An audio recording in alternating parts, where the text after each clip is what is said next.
Yeah, just really proud of our guys and the way that they worked and competed today. We had a great turnout with all the NFL teams represented, and thankful to our administration for allowing us to have a pro day and laying out the parameters which we could do it safely. And I think our guys helped themselves today. And now it's up to the NFL here leading up to the draft to make their decisions. But I think all the guys that worked out today showed that they'd be an asset to any NFL franchise. With that, I'll open up for questions. Great. We'll start off with James Williams from the Southern California News Group. James, go ahead. Hey, Manny, can you talk about Jalen Phillips and the transformation you've seen from him as he made the move from UCLA over to Miami? Yeah, I mean, the only Jalen Phillips I know is since he came to our campus. And, certainly we had, done our research of his time at UCLA. And, he had to be here for a year without playing football, couldn't even practice. And all Jalen did was an outstanding student, did everything right, never showed up on a list, and completely transformed his body in the weight room. And then we're getting ready for football last spring, and football gets taken away for COVID. So it's still almost as if we haven't really taken him out of the box yet. And he comes out this training camp, and with his effort, forget about his talent was on display today, but with his effort, desire, and want to, he set the tempo for our entire defense. And then I think he had a great year because of it. So we've got nothing but positive to say about Jalen. He's done everything we've asked him to do since he's been here in Coral Gables. Great. Next, we'll go to Michael Kinder from Overtime. Michael, go ahead. Hey, Coach. Mike Kinder from Overtime Fantasy. How you doing? I'm well. How are you? I'm doing great. I was just wondering, with King coming back as your quarterback this year, the expectations is playoff bound. Is that the feeling around campus? Well, this is the University of Miami. I mean, our expectations are to compete for championships every year. But for us, that starts with winning the ACC Coastal. Then you get to Charlotte, and you have a pretty good idea who will be waiting for you in Charlotte. And then what history shows that the last, 7 or 8 years or whatever since the playoffs been around, whoever wins that game in Charlotte goes to the playoff game. So that's where it starts for us, and that's how we rebuild it every year. All right. Thank you, Coach.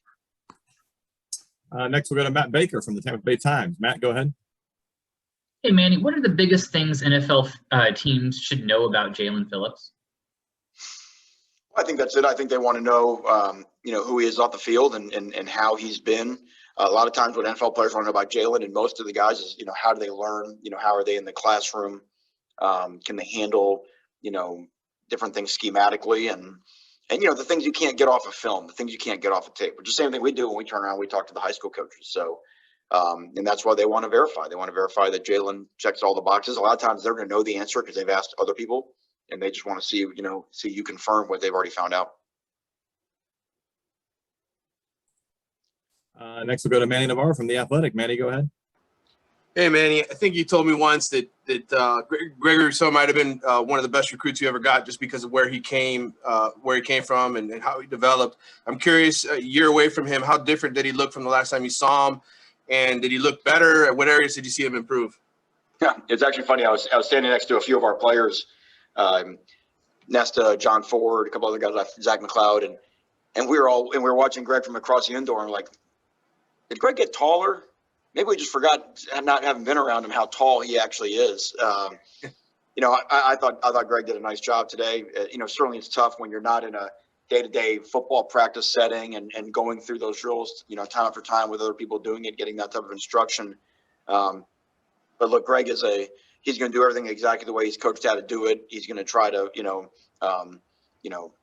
do it the right way, and finish everything he does, which is, how he was when he was here. And that's what I saw out of him today. Thanks.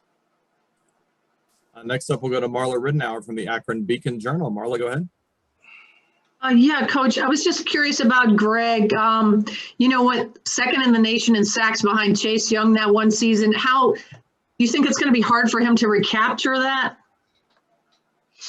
Well, what he has to do is translate to getting into an NFL team and earning his role and all that. But what Greg does is that he's got great length. He's got great athletic ability, but a lot of his sacks came just because he was relentless and chased down quarterbacks and could get guys on the ground because of his great reach. And those are things that I believe all will translate to the next level, as he learns his way and continues to refine his game. Next up, we'll go to Turin Davenport from ESPN. Turin, go ahead. Yeah, Coach Manny, a lot of the attention is going to Rousseau and Phillips, and rightfully so. But what can you say about Quincy Roche, another guy who actually stood out today? Yeah, I thought Quincy was excellent today and showed a lot of versatility, because there's different ways that teams can use him. Quincy's just good at football. He's got great instincts. He's got a great knack for the game. And, but he, you watch him run on hoops, but he can bend, he can turn, sharp angles. So Quincy's one of those guys that just is going to always, be productive and fill up a stat sheet. And, and again, when you talk about a defensive end type position, those are usually big game changing type plays. Okay, we got time for a couple more. We'll go to Joshua Allen from Bucks Report. Joshua, go ahead. Hey, how are we doing today? Good. Just what kind of challenges does this season present for you and your players? Obviously dealing with all the different restrictions and protocols, and how did they, how was the resiliency of overcoming those challenges? Well, you mentioned it was a year where you had to master, adapting because you never got things quite the way you wanted them.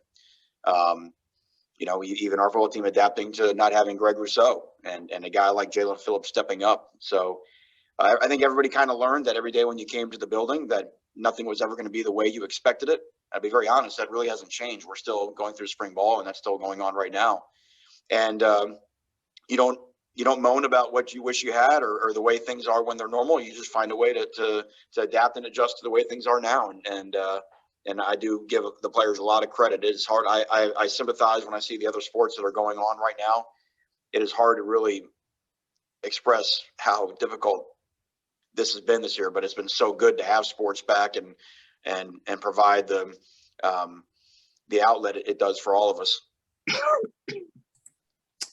Next, we'll go to John Shearer from Sideline Sports. John, go ahead.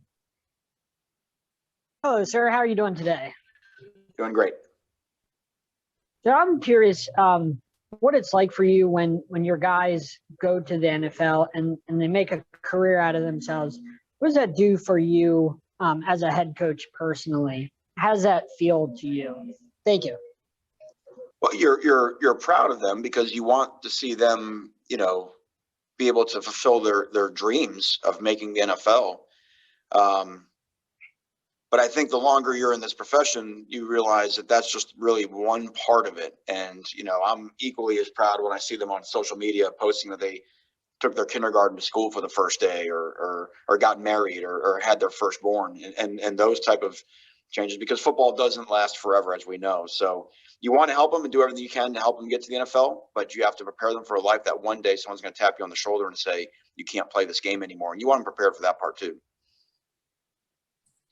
And last, we'll go to Chris Stock from InsideTheU. Chris, go ahead. Yeah, Coach, you've had a few days since that first scrimmage. I was just curious if there's anything that you saw on film over the last few days, any reaction from your initial reaction from that day? No, I think about what we said. We'll get back to work tomorrow, and it's just kind of a snapshot of where everybody is. But I think the initial impressions, I think there was a lot of good on both sides of the ball, and which is what there's always gonna be some give and take in spring. But more than anything, what I'm pleased about is just the competition back and forth is good, right? Because that's what I want to see. And now we sort of go into phase 2 where we get more situational and dig into the scheme a little bit more. So I think we'll really be ready. I think our second scrimmage is I'm not gonna say it's the most important one because they're all very important, but the one we have coming up next week will be big.